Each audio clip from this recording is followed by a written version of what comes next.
সেদিন ছিল অমাবস্যার ঝুল কালো রাত। মধ্যরাতে ঘুরতে গেলাম আমার বাড়ির ছাদ। দক্ষিণ হাওয়ার মিঠে পরশ, সাথে মশার গান। মশার কামড় উপরই ছিল ভরে গেল প্রাণ। ঠাস ঠাসিয়ে নিজের গালে নিজেই মারি চর।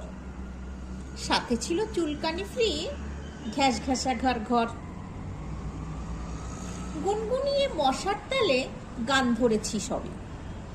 এমন সময় পড়ল চাটি হাওয়ার কলরবে। ঘাড় ঘুরিয়ে তাকিয়ে দেখি কেউ তো কোথাও নেই। বলতে যাব, কে রে বেটা তুই?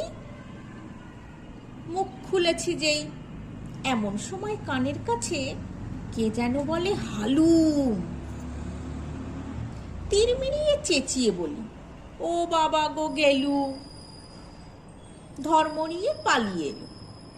কার ভয়ে কে জানে, বাপ ছিল নাকি ভূত ছিল, সেটাই ভাবছি মনে।